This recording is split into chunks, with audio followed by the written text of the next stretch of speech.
Good morning, I'm Nandini Kongani of CSCB, and today I'm going to talk about hazard-free realization. Now, what is a hazard? A hazard, if exists in a digital circuit, it causes a temporary fluctuation in the output of the circuit. In other words, a hazard in a digital circuit is a temporary disturbance in ideal operation of the circuit, which if given some time gets resolved itself. These disturbances or fluctuations occur when different paths from the input to output have different delays. And due to this fact, changes in input variables do not change the output instantly, but do appear at output after a small delay, which is caused by the circuit building elements, that is logic gates. So what is exactly hazard? A hazard is something which causes a disturbance in the output of the given logical circuit.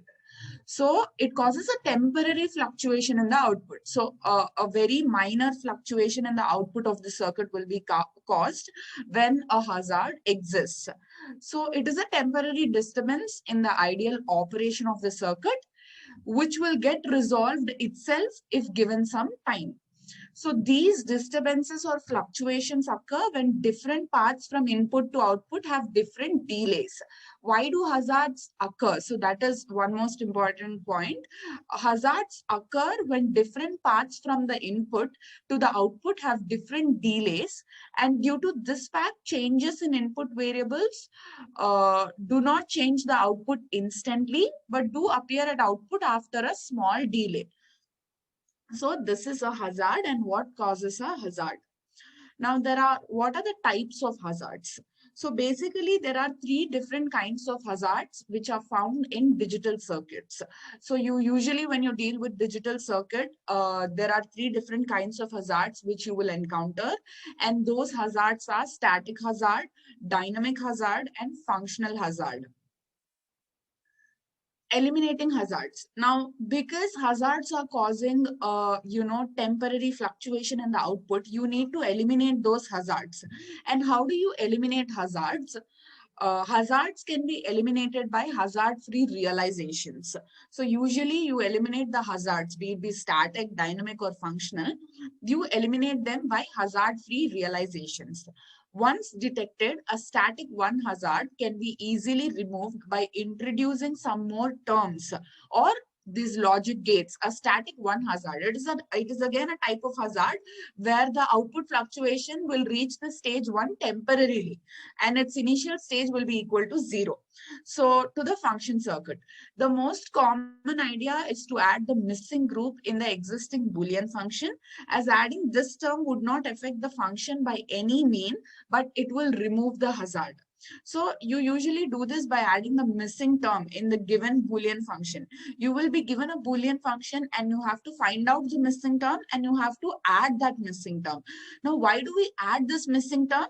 Because it would not affect the function by any mean, but it will remove the hazard. By adding this missing term into the existing Boolean function, it will not affect the function, but it will help in removing the hazard.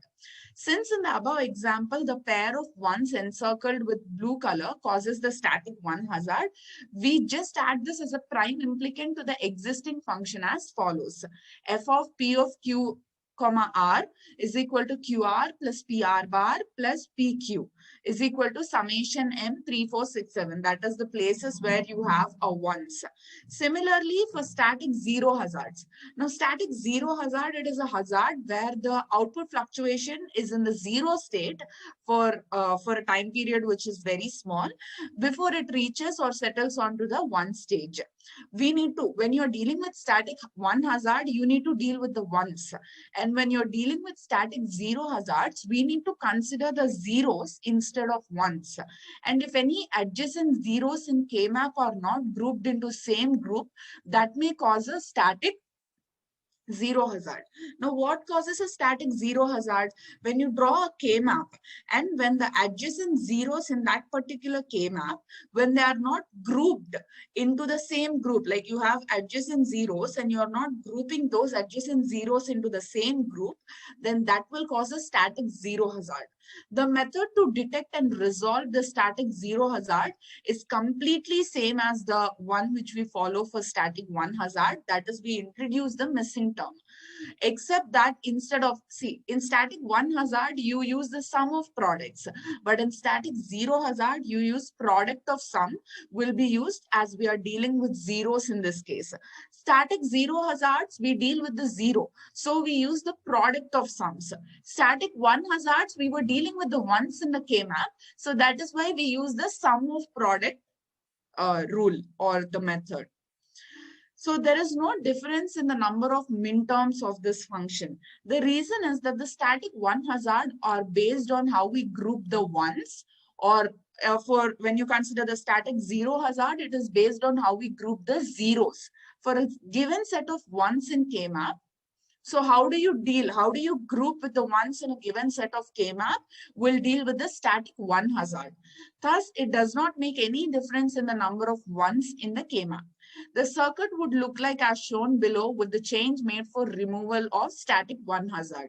So this particular circuit is the circuit change for removing the static one hazard. That is, we introduce the missing term in the form of a logic gate. Thank you. So that is all about how we eliminate hazards for static in case of static one hazard and static zero hazard by using the the hazard realization process. Thank you.